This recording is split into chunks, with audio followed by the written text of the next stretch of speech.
Absolutely, it's a free service, it's fully compliant, great advice and great support, and it's a bit of a no-brainer really. I don't know why you wouldn't use them.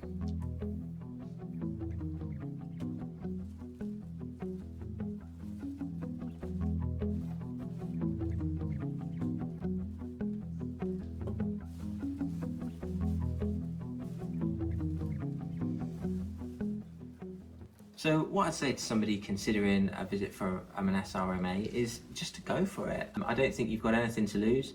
You're going to have a really knowledgeable professional to come and work with you, somebody who is really here to help maximise what you're able to achieve with the resources that you have. So grasp the opportunity if you can.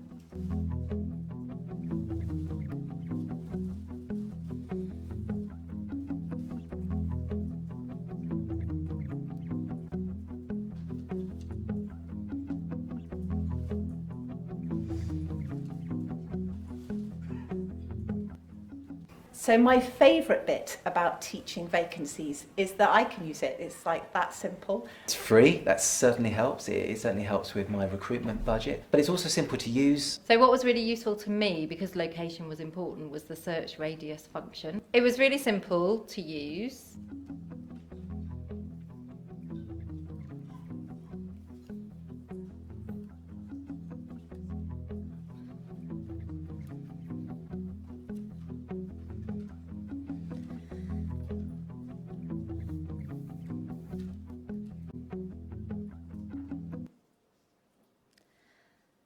Good morning, everybody, and a very warm welcome to the QE2 Centre today. My name is Tanya Arkle, and I'm really privileged to be Deputy Director responsible for school resource management in the Education Skills and Funding Agency.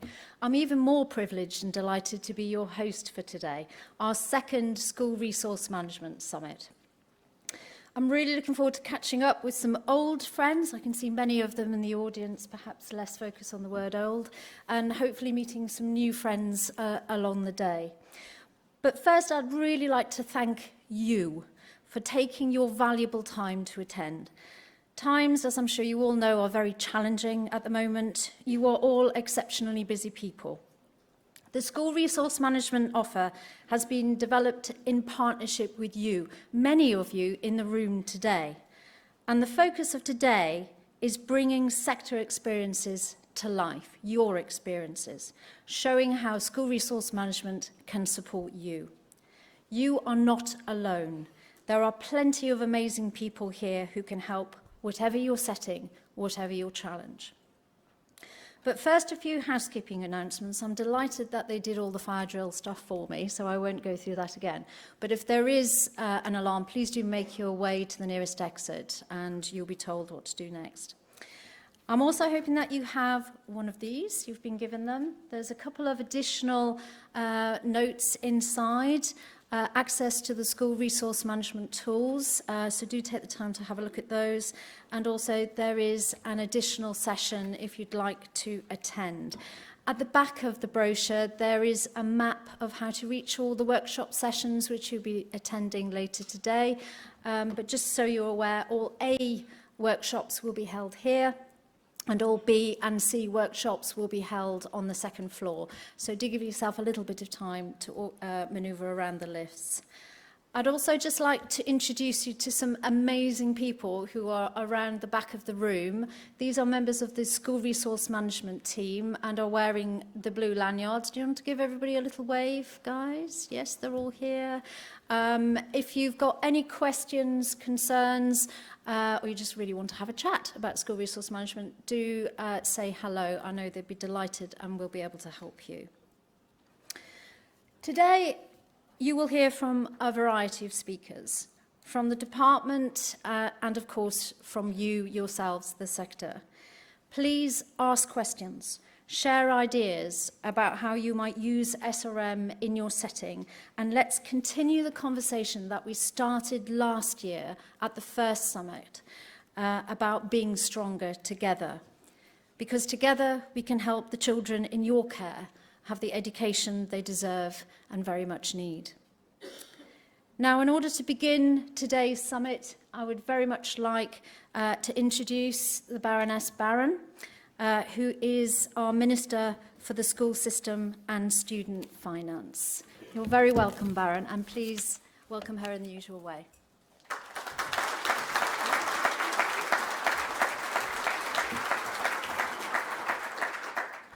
Thanks so much, everyone, and it really is a huge pleasure to be here. And looking at the agenda, I think I might sneak in at the back later on this afternoon. There looked like some really interesting sessions and issues that we've been talking about quite a lot in the department. I just wanted to start with a big thank you to all of you in the room for what you do as school business professionals and as leaders in your schools. Quite a lot of what you do is a lot less visible than perhaps others in the school system, but it's incredibly important in every sense for our children's education and for making our schools as good as they can be. The fact you're not visible in quite the same way, I think, is doubles the reason to thank you and acknowledge the extraordinary work that all of you do. I just wanted to set a little bit of kind of context about the sort of wider policy approach within which the SRMA and the school business professional work that we're doing in the department sits.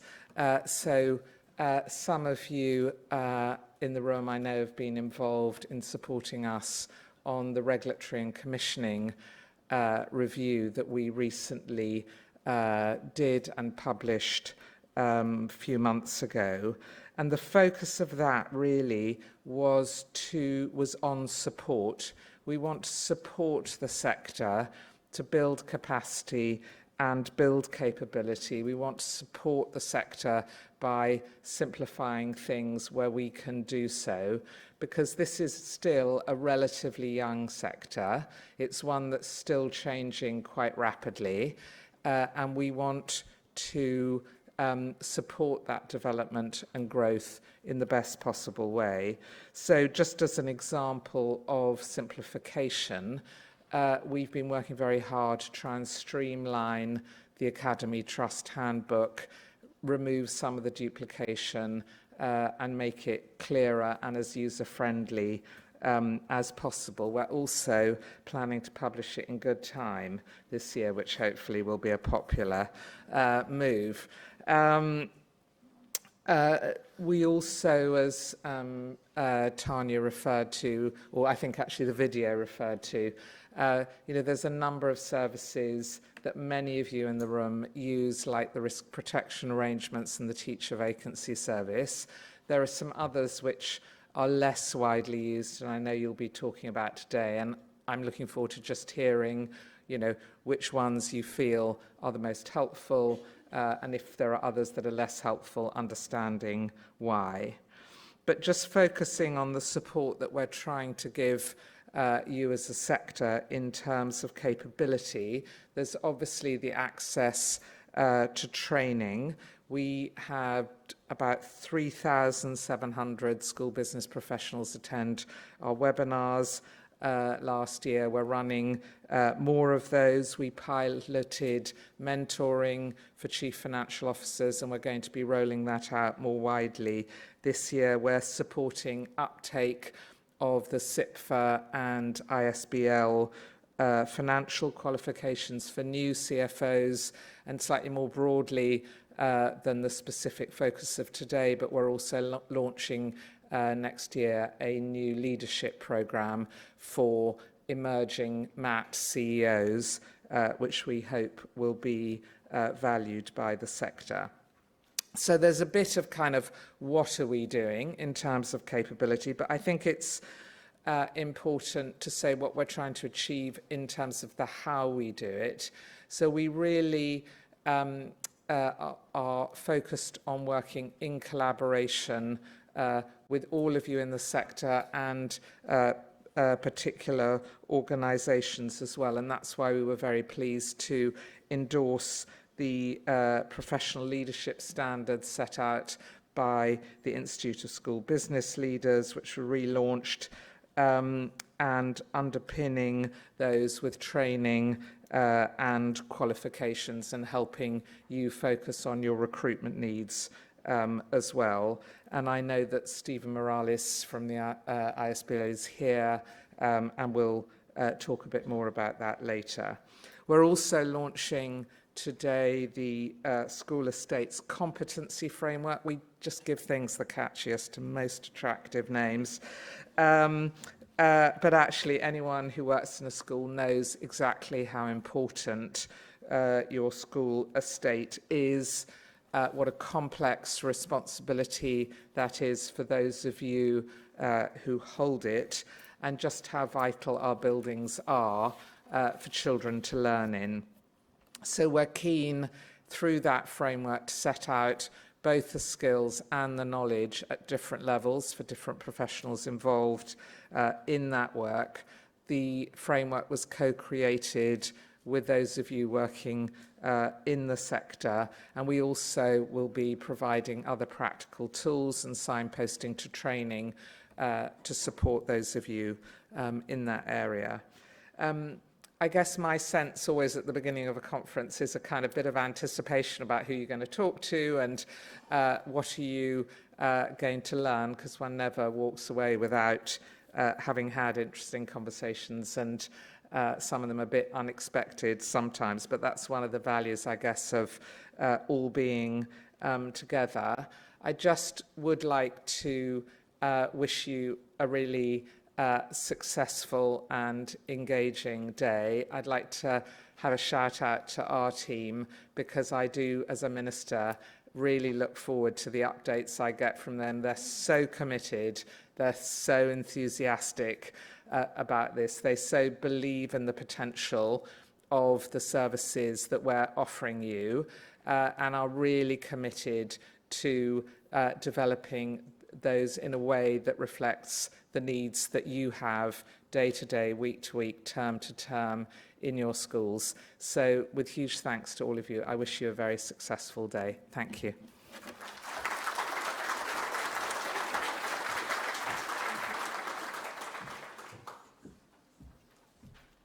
Thank you very much. That's praise indeed. It brings tears to my eyes to hear that, so thank you. That's lovely.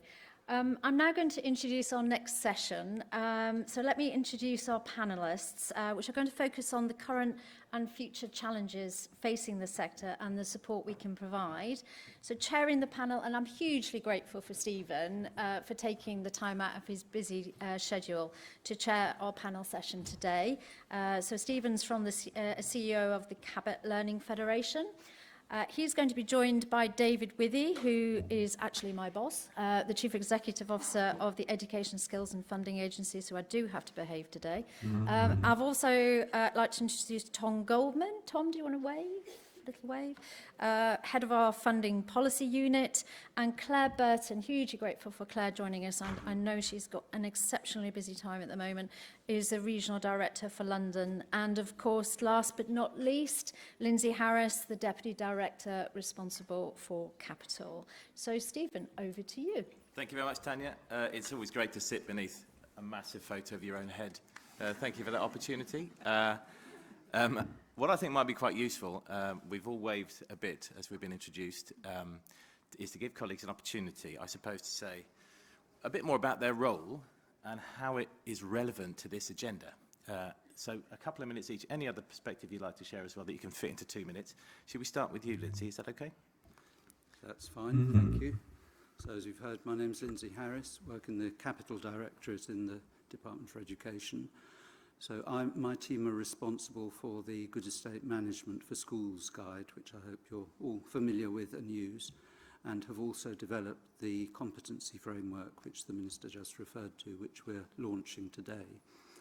And that is really an example of what the Minister was talking about, of us trying to work with you in the sector to provide tools and guides that you can use and will support you in your work. The competency framework is not a glitzy document. It's designed to be a reference guide that can help you. And the whole idea is about developing professionalisation of estate management as a profession, but recognising that the people doing the work of managing estates in schools come from a very different range of backgrounds. So it takes you through the nitty-gritty of the sort of things you need to know and do if you're an operator, a supervisor, a manager or a school leader. And it follows the sections in the Good Estate Management for Schools guide and goes through the skills needed for all of those. And if I'm still within my 2 minutes, I'd also like to mention that also today, Joe Marchant from the Education for the 21st Century Trust is publishing a book called School Premises Handbook, which is designed to be the next level from the Good Estate Management Guide, a how-to guide, a practical guide for practitioners written by a practitioner in the sector. We've seen it in advance, so I think it's very good, and I hope that that will also be a useful tool to help support the sector. Thank you, Lindsay. Bending the concept of 2 minutes. Thank you very much indeed. David. Wait till you come to me, Steve. I'm famous for my inability to keep to time, so let me just talk quicker and see if I can get through it that way. So, morning everyone. It's really nice to be here and nice to be... I spend a lot of time broadcasting into a camera and talking to people, so it's very nice to be in a room with people. I started as the Chief Executive of the ESFA in August last year, at a point where the ESFA had gone through some changes. And we've spent the last 9 months thinking a bit about who we are and what we do. I think possibly my very first conversation on my very first day in this job was my assurance team coming to me and saying, right, you are now personally accountable for every penny within the £67 billion of funding that this government provides to the education and skills sector. Big, challenging, scary thing. And over the last few months, we've been thinking a little bit about how we take that assurance. Now, traditionally, the ESFA has played a very significant role on the assurance side. You know, we have regulatory type functions. The Baroness has referred to some of those already this morning, and those continue to be really important. But frankly, I'm going to take as much assurance from an understanding and a belief that we are working closely with the sector to provide support to the sector, to enable you to be able to do what you need to do on a day-to-day basis. You are the most important people in this conversation as we talk about resource management. And so, as we've started to think about the outcomes that we are aiming to deliver within the ESFA, we've landed on 3. One relates to assurance, so some of those regulatory type functions. But the other 2 are really relevant to the conversation we're going to have today. One is certainty and providing certainty. We might touch a little bit on that as we go. And the other is support. Now, the biggest and most obvious way in which we are providing support into the schools and trust sector is through our SRM programme. And it's really great to see so many of you here today, and I think being joined by a few people following online as well to talk about this. I think that's about 2 minutes, Steve, so I might stop there. Thank you, David. Tom? Thanks very much, and I shall try and give you whole seconds back. So my name's Tom Goldman. I've been in my role slightly longer than David has, so I've been doing this for the last 8 years, and this is twofold, really. My responsibilities are first to discuss with our very good friends and colleagues at the Treasury how much money should be going into the school system. I'm sure the answer of pretty well everyone in this room is always not enough, but I do my best. And then secondly, the rules and approaches we have to distributing that, both in terms of how we distribute it around the country and then how it is distributed through local decisions. So very much about the inputs side of the equation, if a lot of today is about then making the best use of those inputs. Thank you, Tom. Claire? Thank you. I'm Claire Burton. I'm the Regional Director for London. Prior to that, I was a Regional Schools Commissioner for South East and South London. So I may very well have taken decisions around some of your trusts or that you come across. And I suppose my role really is I have oversight of the academy trusts across London. And I take decisions on behalf of the Secretary of State on a sort of daily basis around whether they should expand, merge, grow, take on new schools. And the thing which has been really apparent to me over the last 4 years of doing that is that we talk a lot about school improvement. We talk a lot about what happens in the classroom, what happens in leadership. But actually, what underpins all of that is good resource management. You are the people who enable all of that to happen. And so my interest really is in being here today to understand some of your sort of issues and your challenges, but also to really share with you that what you do matters and is something that we are really value and look at when we are taking our decisions. Thanks very much, colleagues. I hope that's given a bit of a sense. We have 3 colleagues from the DFE, we have David from the SFA, and hopefully we might get to the stage where we can ask some questions from the floor. I suppose my role is that I'm a trust CEO in the Southwest. Once upon a time I was a teacher. I've been a head teacher a couple of times. It's made me uniquely qualified to talk about resource management, as you can imagine. But the good news is, of course, there are lots of people in our organisations that are very experienced and well qualified to consider. And one role that I have is that I am the chair of the Queen Street Group. And the Queen Street Group is a group of 36 multi-academy trusts that has a finance expert group, and it's CFOs and it's FDs from across the trusts. And I went to them and said, there's this summit and I've been asked to chair the panel. What would you ask the ESFA if you had the opportunity? And so largely the questions that I've got in front of me are ones that they've come up with. And the question they wanted to ask was, is there going to be an agreement on a pay award? And will there be aggregate funding to match it? And I said,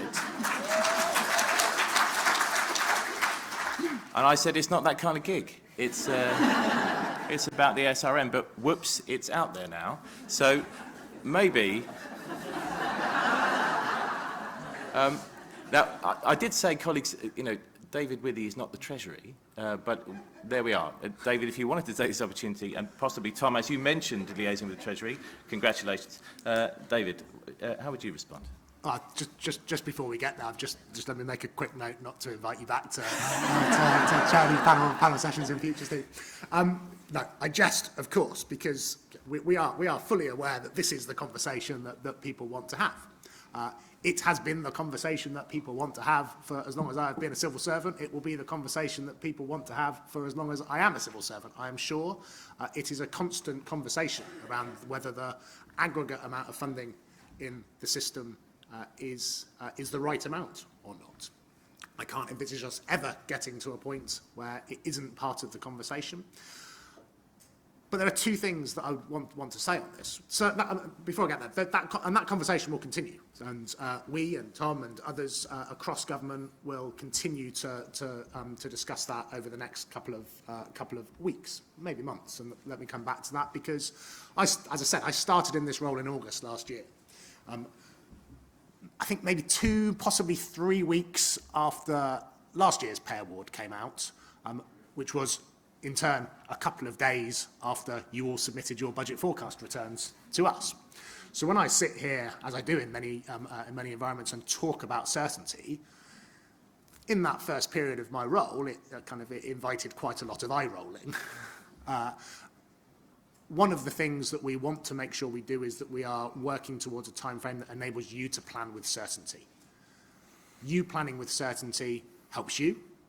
It helps you deliver better outcomes in all of your schools, and it helps me as well. You know, quite a lot of our budget forecast return data from last year was not really worth the paper it was written on because of the changes that came later, and that doesn't help us fulfil our roles either. So we are keen to try and make sure we're pushing that conversation along as quickly as possible. We have extended the budget forecast return deadline out this year by a month to buy us a little bit more time to make sure that happens. We will continue to keep that under review if necessary, but at some point we're going to need to get some data back in. The other thing to say is that the conversation about aggregate funding is one that has a number of different players, and it's common to every single sector. You know, every single sector is thinking about how they can be as effective and efficient as possible with the money that they are set, and that is what today, and that is what the SRM programme is about. I am reasonably confident that, irrespective of whether we triple the amount of funding in the system, and just to be clear, before Tom has a heart attack, I'm not suggesting that is likely. We will still want to make sure that the maximum part of that funding is going towards those things that realise the best educational outcomes. We want to make sure that we are maximising the value of all of that expenditure, irrespective of the size of the pie. And that's what the SRM programme is about. That is what today is about. It's about making sure that we are applying the tools that we have developed with you and others across the sector towards that goal. And that's a really important factor and a really important feature, irrespective of the size of the aggregate budget. Thank you very much, David. Tom, is there anything you want to add? I'm going to add three things to that, precisely. The first is to reassure everyone that I would be delighted if we were able to triple or more the amount of funding going into schools. I don't think it's tripling is particularly likely, but it would be marvellous, wouldn't it? The second is to kind of give the reassurance that obviously the department is in pretty constant discussion with the Treasury about the case for investment in education. We are always pressing the value of that. Obviously, most days that does not lead to a sudden announcement of additional funding. You wouldn't expect it would, but it is a constant debate and discussion we have. But the most important point is kind of leading straight on from what Dave was saying. Yes, because we'll never get to the point when there is literally so much money that we don't know what to do with it. The case for making sure we're making the very best use of the funding that we are receiving will always be there. But let's also be clear that part of those discussions with the Treasury about whether they should be investing resources, and a discussion where effectively we are in competition with health, we are in competition with social services, we are in competition with transport, with defence, with police. In that discussion that we have with Treasury about whether of the obviously ultimately limited resources that they have, they should be directing more of it towards education. Our ability to say, and if you do, we have a system which will make the very best use of those resources is a vital, it's not the only, but it is a vital underpinning of those arguments. So it's not only about making the best use of the resources that we have today, it's actually a part of ensuring that we have the best level of resources in the future. Thank you both for taking that one on. I do know that, Tanya, we've got a pretty hard stop at 10:35, so we do need to crack on and get back on track. Is there anything, Lindsay or Claire, that you particularly wanted to add? Right, thank you very much. So let's talk about SRM. And we heard Baroness Barron say in her speech that the government has an appetite and ambition to support the sector to build capacity. My trust has been around since 2007, 2009, and we know that that means it's one of the more mature ones in the country, but at the same time, it feels like a very young sector still, right? So you can understand why the support is helpful, but I suppose the reputation of school resource management in the early days was perhaps that it was a bit more punitive, that if you'd done something wrong, then you might be offered this support. And that who in their right mind would attract additional scrutiny from the ESFA? I suppose some of the criticism around, is it about trying to make schools cut corners or force them to follow particular resource management approaches? I suppose reputationally, that's where we may have come from. That's question one, because I assume that's not the perspective now. The second question that I'd like to link is, the sector's facing all manner of challenges at the moment. So is SRM really the answer to these challenges. 2 questions in one. Is that okay? Would you like to go first, Claire, on this one? Yeah, and it's interesting. I recognise that sort of early, I suppose the early impression that was given, and I think probably I and my colleagues in the sort of regions have some responsibility to bear there. And I suppose what I would like to say is I view the SRMA programme as being a really useful tool. And quite often, the thing which I will do is I'll see a decision will come across my desk, and I'll think, well, that's a really big change. That trust is making a significant investment. They're making a significant change, and they would really, benefit from a bit of independent scrutiny, a bit of challenge, but also some support in making sure that they're setting things up right and immediate to go. And I think what we've tried to do over the last year is really recognise that those are recommendations. I recommend that that's a thing. I want to make it clear to the trust that they can take that up. I want to make it clear that that support's available. But I don't want it to feel like it's a sort of punitive condition, or that it's something which will come back to haunt a trust later. Quite often that's the last that we will see of it in my team. So I suppose the takeaway point for me is I understand that sometimes having the department say to you, you should have some scrutiny here, can be a really, it can be a sort of daunting message. But actually, from our perspective, it really is. It's one of the sorts of support that we can offer, and we're really keen to make sure that we're making that available and getting out there. And I think for the vast majority of cases that I've seen, it's been really positive experience. And actually, we've had people come back and say, we're thinking of doing something else. Can you recommend us again? Can you link us up with some more support? So I suppose that's my sort of take. Thank you. David. So the perception was real. I'm not entirely sure that all of that perception was fair. I think if you look at our feedback, it's really positive. I think 80-odd% of people feedback really positively on their experience of using SRMAs. But the perception was out there, and I think sometimes our language and our utilisation has not helped that perception risk go away. And so we've done a couple of things. One, we relaunched the strategy in June last year. And since that relaunch, we've made really concerted efforts to do a couple of things. Firstly, as Claire has touched on, we've tried to make it much less conditional. These SRMA deployments, the use of tools, should not be a condition on things. They should not be punitive. They should be there, as the video suggested earlier, as a free resource that is available to you to use if you wish, to take on if you wish, to ignore if you wish. And that, for me, as I think Kieran said on the video, is a bit of a no-brainer for me in terms of its usage. The second thing we've done is we've made it a bit more flexible and a bit more responsive to your needs. So I think my understanding is in the past, SRMA deployments, for example, were fairly standard, 5-day deployment, looking at a certain set of things. SRMA deployments these days are not that at all. Some can be. We can do more comprehensive visits if that is deemed to be helpful. But if you have a particular problem that you just need a bit of support or advice or help with over a day or a few hours, we're there to help with that as well. And so, Steve, your second question was is it the answer? And like any complex question in a complex system, no, of course it's not the only answer. But it is a part of the answer.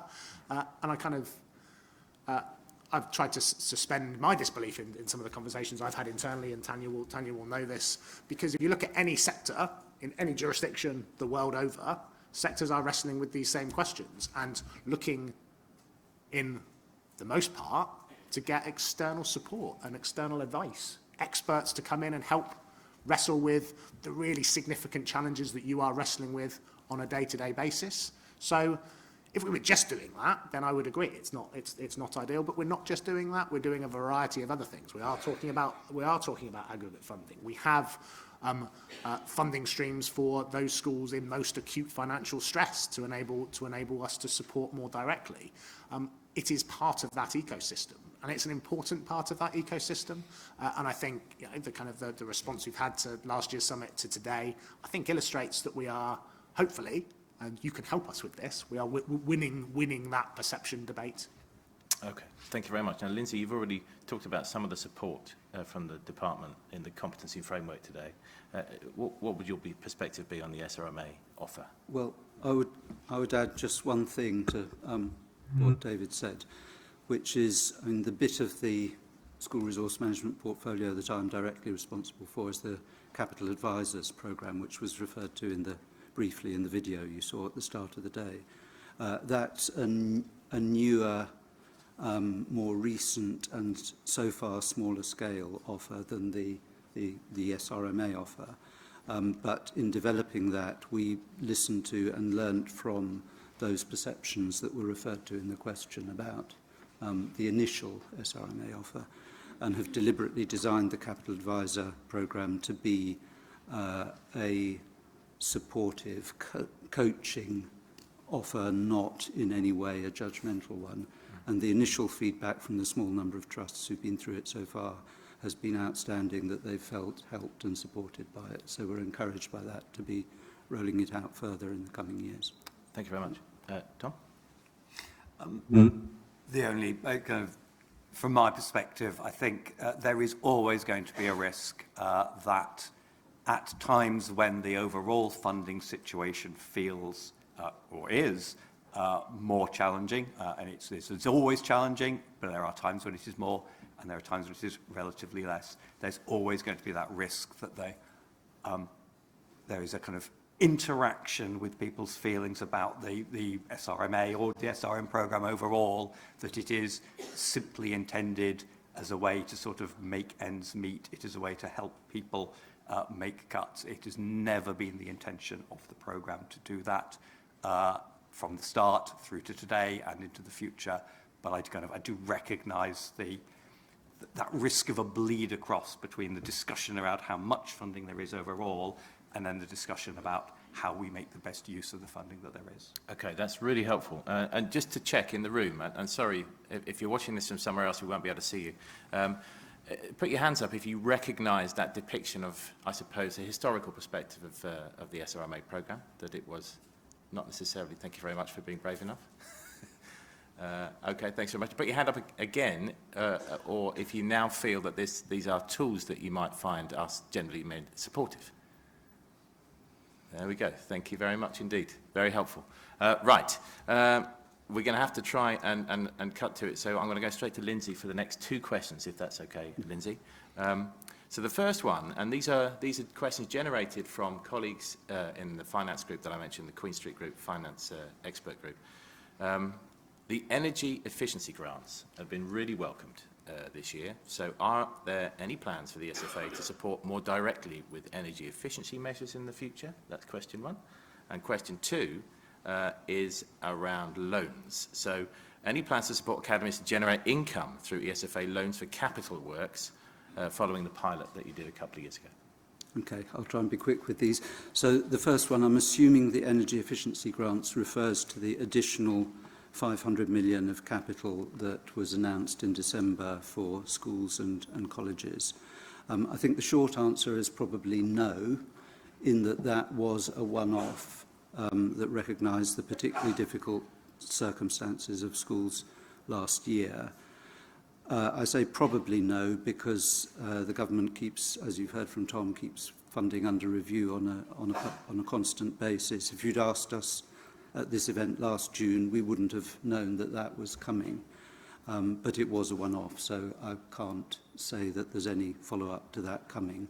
But the annual capital allocations can be used for energy efficiency investments. And there is also the Public Sector Decarbonisation Fund, which we've been working with the Energy Department to make more schools friendly in its application process, and have a commitment from that department to increase the proportion of that fund going to schools. So that's on the first one. The second one, loans. This was a pilot several years ago as part of the school condition allocation. We experimented with offering a part of that as a loan rather than a straight grant. The experience of that wasn't great. Take-up was very low, was very limited. And we don't have any plans at the moment. I mean, the focus of our capital funding is very much on school condition. If we were, we we look each year at how we make that funding available. If there was to be a further loan scheme, it would be focused on condition. The response to that pilot suggested that there wasn't much appetite for loans rather than grants. From a government finance perspective, there's no real advantage. It still counts on DfE's accounts as money paid to the sector, whether it's a grant or a loan. Very helpful. Thank you very much, Lindsay. David, I'll turn to you if I may. Now, I do know that on the programme today, Mark Vickers is running a workshop. Mark Vickers of Olive Academies Trust, a trust of special and AP.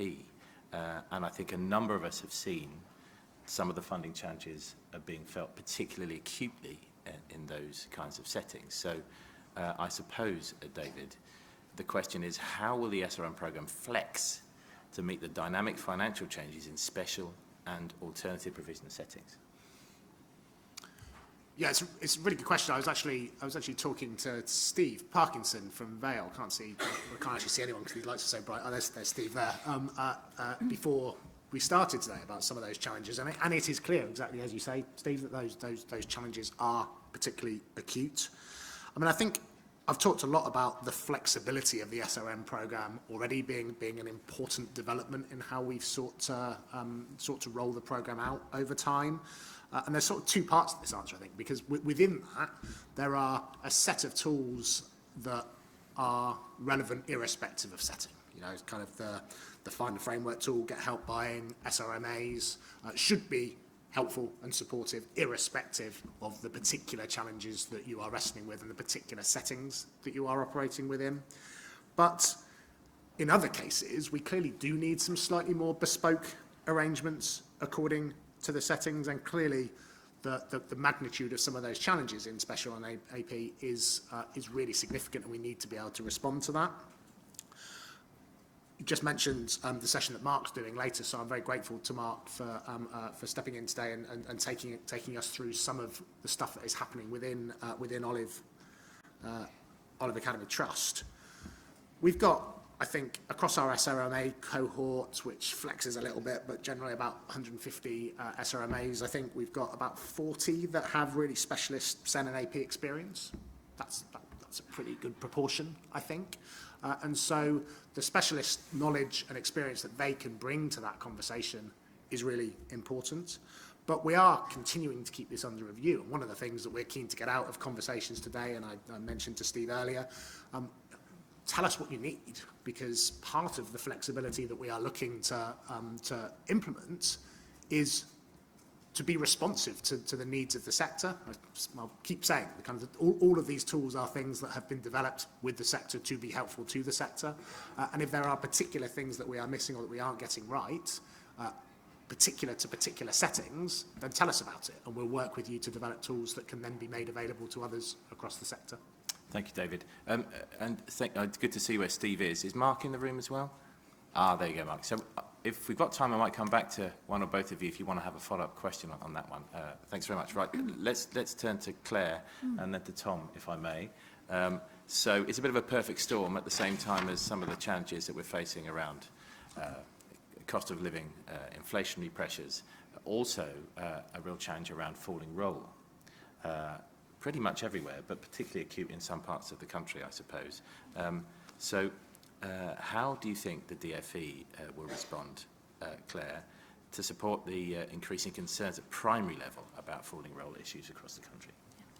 I'll hand over to Tom to talk perhaps a little bit more about some of the sort of funding, but I suppose my starting point is I recognise this. It's a really acute issue across London. There was a debate with ministers in Westminster Hall yesterday on the challenge of managing surplus places, particularly at primary in London. And the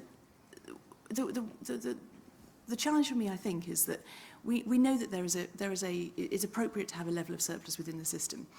And we expect the sort of the role of the local authority in terms of managing their sufficiency duty to take a view on what is the correct level of surplus that allows for in-year movement, in-year admissions where children are legitimately moving between schools. But we know that that's the case. The case now is that actually there is too much surplus in some places, and that is impacting on the ability of schools to manage their resources and also to really provide the kind of education that they want to. The way in which I think we're seeing this playing out, certainly across London, is that local authorities are coming together, and we're really encouraging them to think strategically and to work with their strategic partners, be that the multi-academy trusts, the local authority maintained schools, the dioceses have a role to play here as well, in developing their plans for how they will manage that surplus in a strategic fashion, thinking about all of the options, which include reducing PAN, they include possible amalgamations, they include looking at the available space and thinking about how we can repurpose it, particularly where that space we know, already in London we think there's going to be a demographic uptake. So, thinking about how we can plan for that longer term so we don't lose school estate. So those are the sorts of things that I think I would expect to see happening. The other thing I'd point to is just in terms of the support that the department offers, this is something which is in the Good Estates Management Guide. There is support around thinking about repurposing or reusing school buildings. And again, that's something that I think the programmes we're talking about today can really support with as well. Tom? Thanks. Yeah, and the following roles which we're seeing at the moment, particularly in London, but I think we're expecting to see across the rest of the country in the next few years, will certainly create challenges on the funding side of things. And we have a system which intentionally provides lagged funding for schools, and I've over the recent years had spent time defending that from people whose pupil numbers are going up and saying, well, why isn't my funding more immediately responsive? And the answer has always been, well, lagged funding provides protection for schools in a more difficult situation of falling rolls, and I think we will see the value of that more over the next few years.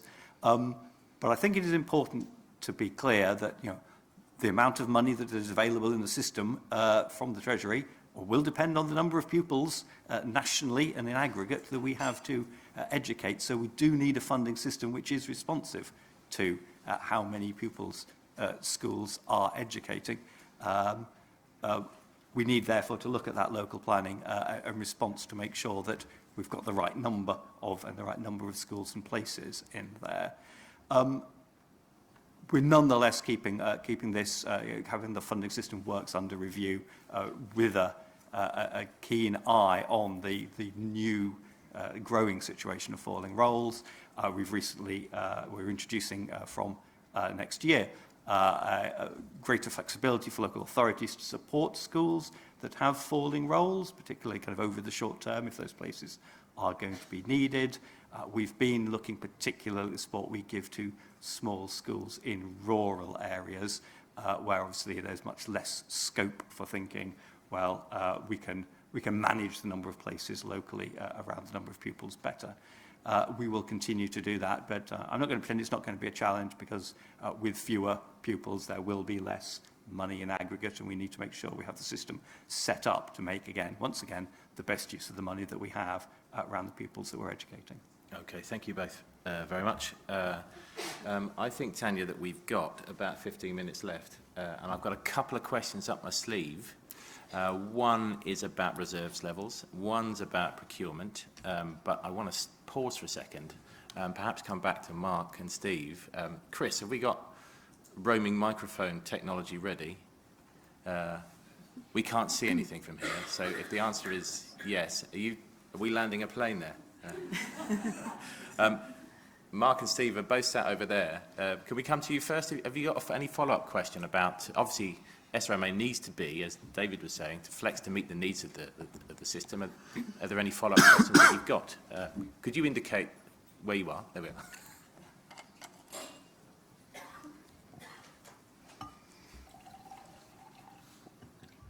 Thanks very much, Steve, and good morning, everybody. Good to be here today, and good to hear the focus on the specialist sector as well. And David, it was really interesting you mentioned about the number of your colleagues in the SFA who are involved in SRMAs who've obviously got specialist experience, and I think that's the key point really, because some of the early feedback, which actually isn't that long ago from the sector, is that some of the kind of modelling was very much focused on the mainstream model, and of course doesn't fit when you have that, the staffing levels that you need to have in terms of some of the specialisms that you need to support. So I guess the question in there is just around how aware are you and the team of that, and in terms of the support and training for colleagues to understand how the specialist sector is changing and having to evolve because of the growing needs of pupils changing around complexities particularly. Yes, so I think that's absolutely right, Steve, and I think if I come back to the earlier question about perception risk in the early stages of the programme, I think what you've said is absolutely fair. I think I've talked about flexibility. Of course, the converse of that is we had quite a rigorous approach, and I think we have sought to change that and learn from the feedback that we've got in the early stages, or the previous stages, might I say, to make sure we've got SRMAs and other tools going into different settings that are responsive to those needs. We continue to develop, we continue to learn, and we'll continue to make sure we're responding to feedback where it exists. But I think, to answer your question directly, yes, we are very alive to the fact that we do need to bespoke some of the things that we're doing. And Steve, if I may, just to sort of build on David's helpful point there, is that actually as a sector we're really feeling that engagement. Obviously the Baroness talked earlier, Baron, around the simplification project and the Regulation Commissioning review, and the fact that the specialist sector is involved in those discussions, I think, is really helpful. So there's much more joined up thinking now, and sort of sharing of intelligence and kind of thinking about what's happening on the ground. So really welcome that. Thank you. Thank you very much, Mark, and thank you for that endorsement. We'll pause for a moment. Is there another colleague that would like to ask a question? We have a colleague about 3 rows from the back. There we are. Thank you very much. Would you mind telling us who you are and where you're from?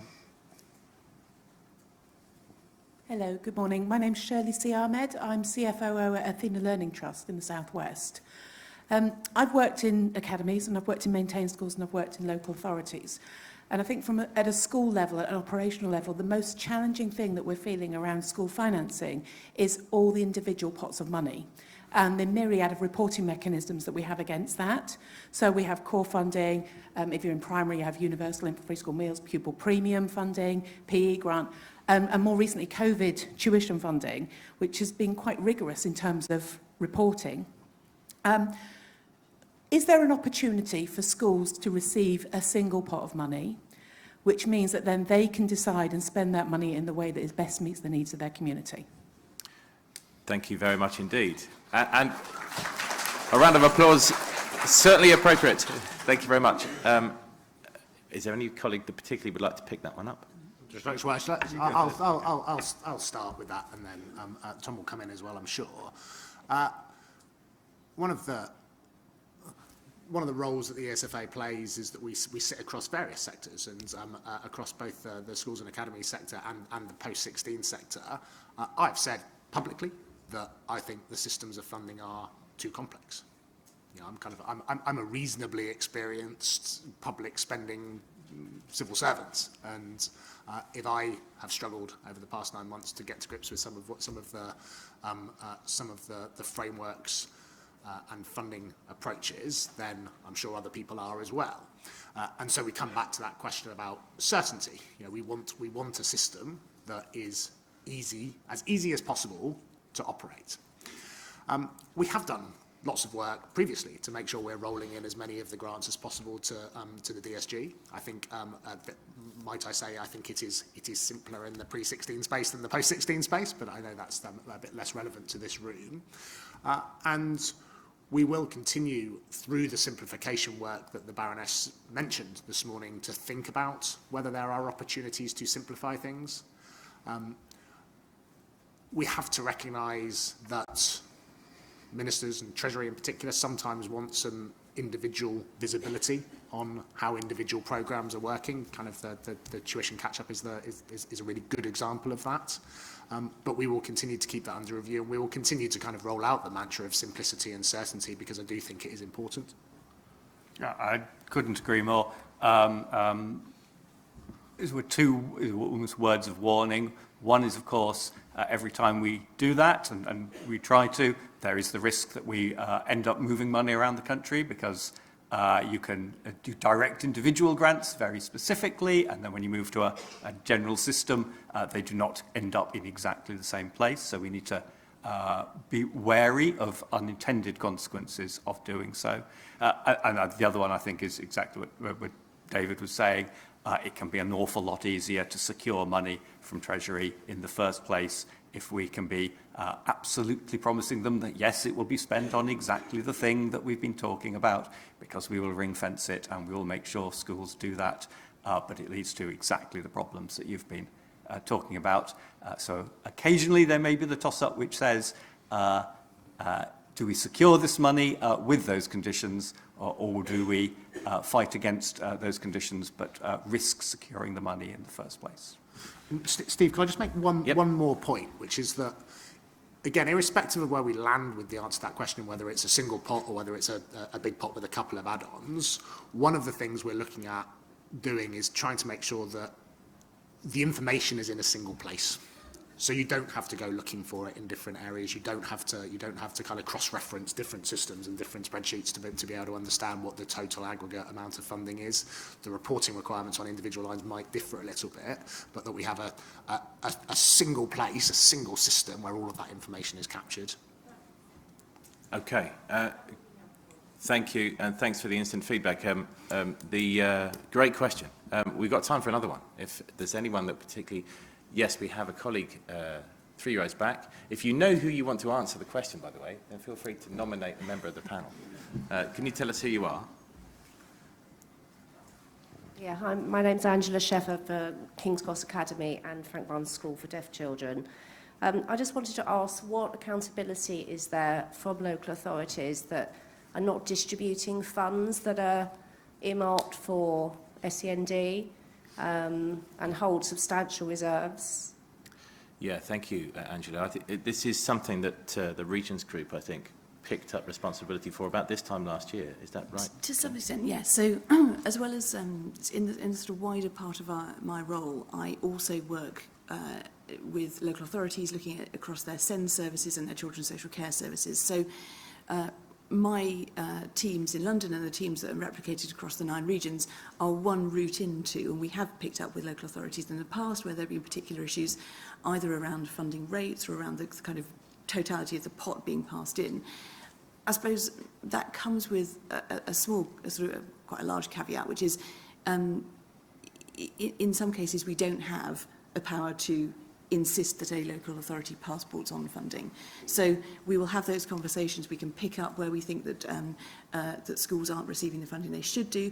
We will also pick up in our decision making where we think schools are at risk, and this is sort of one of the points which perhaps goes back to some of the growth in resource provision as a means of meeting some of the high needs challenges. Is quite often what we will try and do is really make sure at the beginning of those projects, when we're looking at them to be approved, that actually the Academy Trusts are walking into that knowing what the certainty of funding is and having established clear principles with local authorities in advance. So we will try and pick up where we think there are issues. We'll try and pick up with the local authorities. We don't have a sort of a lever that says you must passport this funding on, and we can't necessarily make that stick. Thank you. Yes, Tom. Just a slightly kind of nuance, Claire. I mean, sometimes there are the rules. To be clear, there are local authorities have discretion, but they do not have perfect discretion. And to be clear, where local authorities are obliged to do something, ultimately they, if we are aware that they are not doing so, we can direct them to do so. I have to say, I cannot think of a single instance where it has got to that pass that we are literally having to direct a local authority to operate within the rules within which the funding they have been given need to operate. But that is our ultimate ability, were it ever to become necessary. There are cases where local authorities have not operated within the rules, I have to say, mostly because they have not properly understood the rules, and that possibly gets back to what David was saying about an overly complex system. When those discussions have occurred with local authority, they have always, as I say, realised what they need to do and done so without us needing to take the ultimate sanction. Thank you, Tom. I mean, Angela, when you were asking a question, I saw a number of colleagues nodding. Obviously, you can't see what's happening behind you. It's not a unique scenario, is it? So if Angela is concerned, for example, what recourse does she have? How can she raise this matter?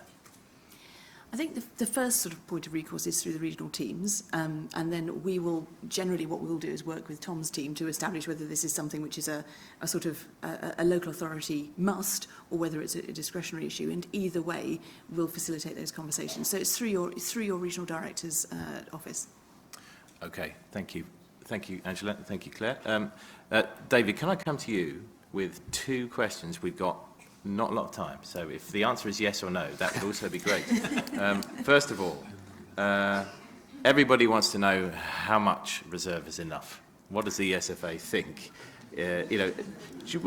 Have you got a sense of clarification or a position on what you deem as suitable minimum reserves for trust to support financial planning? That's question 1. And the second one is on the question of procurement. For example, MIS providers. Are there any plans to secure the biggest suppliers in the sector on nationally procured frameworks? Okay, no and yes. Okay. I will expand a little bit. You don't know me well enough yet, Steve, to know that I struggle with single-word answers.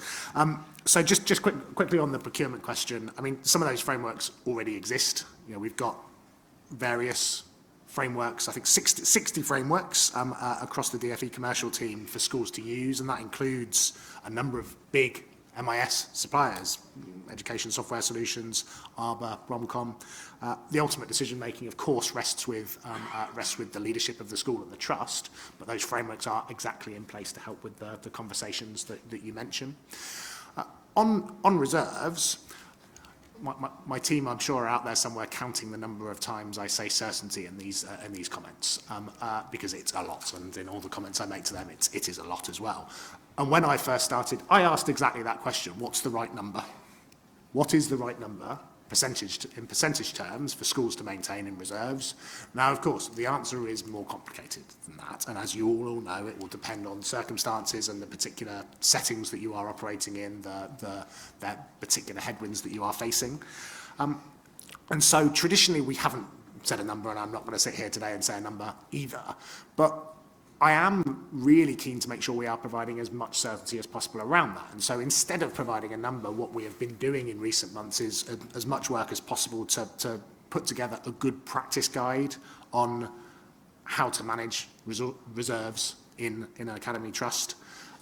That's coming your way in summer. It's not going to go quite as far as as I think some of you will want, in terms of just saying, well, it's X% and that's it. But I don't think we're ever going to get there. That is an important leadership decision for you and your leadership teams as part of the management of that trust. But hopefully what we do publish will help you make those decisions. Great. Thank you very much, David. Okay. It is 10:34, which means we've got 60 seconds left. Tanya's already making her way onto the stage. And I just want to take this opportunity to say thank you to the colleagues, my Queen Street finance expert colleagues that generate some of the questions, but also to you for your questions from the floor, and also to the panel for their openness and appetite to take some of those on. So to Lindsay and David and Tom and Claire, could you give them a round of applause, please?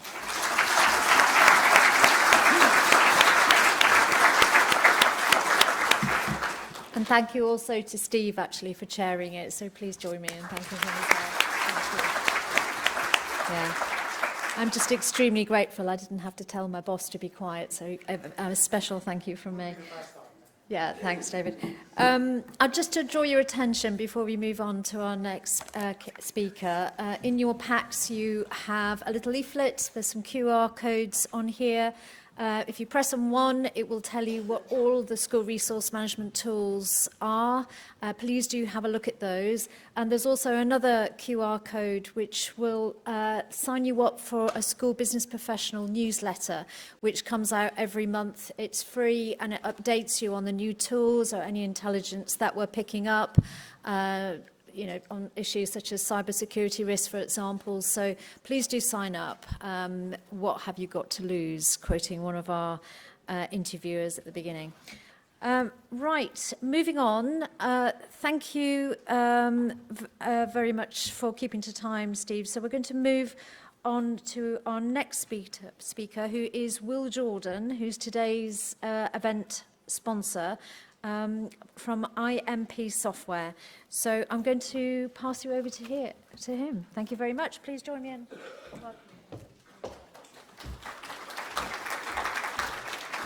Hello. Good morning. This room is bigger than I was expecting, but yeah, delighted to be here. And I've got 10 minutes. I thought I had 15, so I'm going to reduce this by 33%. And we're going to touch on what does embedded ICFP look like in leading trusts. Obviously, with a 10-minute time limit, there's going to be a limit to the depth that we're going to be going into. But I am doing a session, I think, in the 2 o'clock workshop strand this afternoon that does pick up on some of these themes a bit further. So just to introduce IMP, we are a provider of budgeting, forecasting and reporting software in the form of IMP Planner. Earlier this year, we've also launched our integrated ICFP module that is plugged in and embedded into that forward-looking staff information. And ultimately, people are starting to use us to embed financial management across their trust. We integrate with finance systems, we pull in that financial data, but we're always allowing you to continually produce a rolling five-year forecast.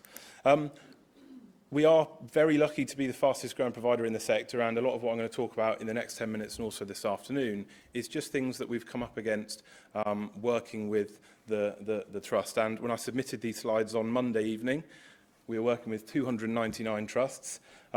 It's now 301. Okay, so we got over 300. I was going to put it in, but we're really excited to be where we are. And you know, the breadth of trust that we work with. I was going to pick up that we weren't working with Cabot, and I was going to congratulate Steve on doing a fantastic job chairing the previous session, but he's already left the room. So that's a shame. Okay, so I think we're now down to 8 minutes. What does embedded ICFP look like in leading trust? So ICFP, I think, you know, in a room with the types of people that we have in this room, is a generally well understood principle. Okay, there's generally well understood metrics, but there is a huge variation in actually not what ICFP looks like, but how is it embedded within the organisations that use it, and how is it embedded into those planning cycles and used to assess things. So we started really looking at this, obviously, with our ICFP module being launched earlier this year. We've probably spent the last 18 months really digging down and working with a number of trusts on just how are they doing ICFP, how does it work in their organisations, one, to inform our development.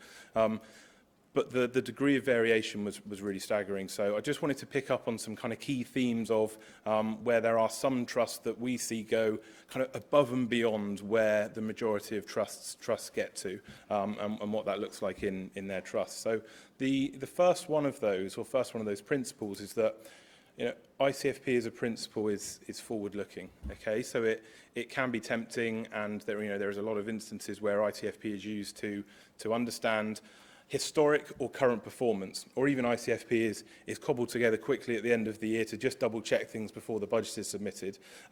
That is very different from where we're seeing it now embedded within trust, really looking into the future, and that's not just next year. That's looking at next year, the year beyond that, and up to 5 years. And obviously, the validity of Year 5 ICFP is going to be just as meaningless as your Year 5 budget. But it's the principle of actually this is a rolling programme, particularly with the challenges around pupil numbers that you're perhaps seeing in London and more broadly across the country. The forward-looking element is something that is really, really key.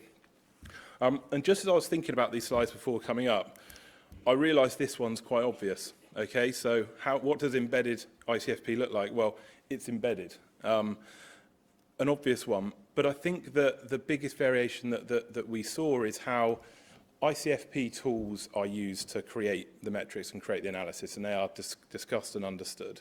But where we have seen the biggest impact and the biggest benefits from driving that ICFP approach is where not the tool and the process, it's around how that is used to inform future plans. Okay, a complete dependence on, we are unable to make staff planning decisions without the basis of what ICFP is looking like and how that's moving forwards. So it's not done once a year or twice a year. It is embedded and maintained all year round. And as you will know, that takes a significant investment and time and effort. And these trusts have understood, actually, whilst it is a huge kind of burden on them to produce and maintain these conversations all year round, it's something that they've felt that they've needed to do. So it is embedded, it is there all the time, and there are not staffing planning decisions in the future without an understanding of what that looks like in terms of those forward-looking ICFP metrics. And it's not necessarily about the metrics, it's about ICFP as a principle is being used to make sure that where these discussions are happening, there's a consideration of the current reality and how that looks. One element that really surprised me, and it's probably just my naivety, is around, I think there's a really clear understanding of what those curriculum metrics look like with ICFP in terms of those contact ratios and some of those headline curriculum pieces looking at teaching. But obviously when you then apply that context at a primary level or in a special environment, that lens is less useful, okay, because you've got less opportunity to make decisions around what teaching looks like when you've broadly got a teacher per class. Yes, there's PPA cover, yes, there's lesson numbers and things, but actually there's a limit to the usefulness of that.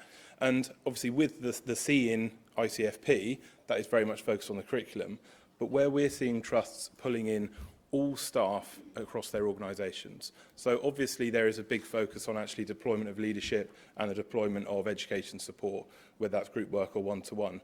But they're going further and saying, well, how are we deploying our estates teams? How are we utilising our reception team or our lettings to really understand actually the comparability and how effectively those resources are allocated? They're also looking at programmes, and looking at programmes, whether that's free school meals or SEN. There was the question earlier around all of these elements of funding. But where you've got big variations of pupil premium or infant free school meals or SEN across your school or within your school, it can be really difficult to understand the school because of all of those other things that really kind of dilute what that school picture looks like. So really understanding those key programmes is something that we saw a lot of. And also thinking about programmes, so thinking about whether that's behaviour, whether that's attendance. If you've got a school or schools that have had attendance issues or behaviour issues, and therefore lots of resources were allocated to that at that point in time because that was the right thing to do, well, actually those priorities are changing all of the time, and let's understand whether the current allocation to these programmes still fits with our school and trust development plan. And yeah, as a boring old accountant, it is very tempting, and that's me as a boring old accountant, that's not calling any of you boring or old, it's very tempting to let metrics rule things, okay? And a very clear principle in all of these trusts was, the temptation of using metrics to drive decision-making. Metrics are there to guide, metrics inform experts, and metrics are there to understand, and it's okay to have high or low metrics, but as long as that high or low level of focus is a deliberate act, and that is understood, and it is achieving the results of what that overinvestment in those things are looking to do, that's important. And the guides are not there to dictate, okay? They're there to guide. How do we help with this? I think I've got 1 minute to go. There's kind of 3 core parts to what we put in. Okay, we're good. Carry on. How long? I can go all day. 5 minutes. Okay. How do we help? So in terms of what we've done, so we're seeing ICFP really kick on with pace across the sector. And as you will all experience, an element of that is just due to necessity. When non-staffing has been cut, I say to the bone has also gone. There is nowhere else to look, so ICFP is having to be implemented as part of that necessity piece. And a really big barrier of being able to implement that is it's a massive faff, okay? Because you've got to go through the process of go and get the staff data set from somewhere, from your budget. You've got to whack that into a spreadsheet or a tool, and that goes off to a head teacher or a curriculum teams. And they add to it, they remove it, they get rid of staff, they break your spreadsheet. It comes back to you. It doesn't agree. It then goes back, and they maybe break it again. And you've got this cycle of just trying to align the staffing before there's been any focus around understanding what any of those metrics or analysis looks like, because it's just so difficult to reconcile the staffing. So the key principle that we've introduced with our ICFP module is we're not reinventing ICFP, but we're removing that element of faff because the forward-looking staffing data is already in our budgeting tool, and therefore it is automatically plugged in to the rolling ICFP. So those days of taking staffing data, putting it in a thing, updating it being out of date, it's just gone because it just enables ongoing embedded approach to ICFP because there is no faff.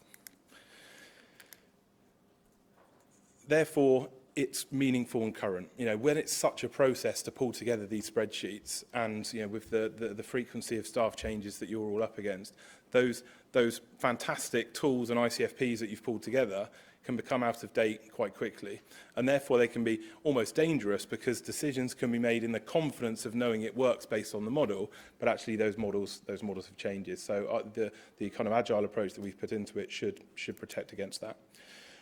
The big thing for us that we wanted to achieve as well was how do we make ICFP a multi-year exercise, okay, where you're not just looking at next year as your horizon. Because the danger with looking at next year is you could have red metrics or green metrics and make a decision based upon that. But actually, if it's red next year, amber, then green, or green, then amber, then red, both of those are very different processes that you then go through to understand what to do. And so we've developed a way of rolling all of those pupil numbers forward, rolling forward all of the staff, even dealing with options in a secondary environment. And yes, your year 3 ICFP won't be perfect, but it's a directional piece, and it just enables that more medium-term view of that horizon.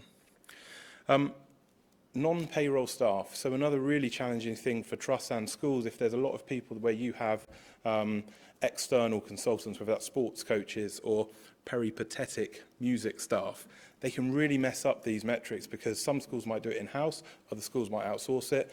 We've made sure that all of those external staff that are delivering elements of the curriculum are included within the FTE, so you've then got comparable metrics. And that's the same way you're looking at catering or cleaning or lettings. It's the same principle. If you've got apples and oranges because schools do things differently, we can standardise that across the piece. And also then standardising that at trust level. So if you're in a multi-academy trust and you're then looking to compare what your schools look like, if they've got different timetable structures, different period lengths, it becomes very, very difficult to then have any meaningful comparison. So we've done a lot of work in kind of standardising that output. That's what it looks like. I think I'm on time, and I've got half an hour a bit later on, and yeah, thank you very much for listening.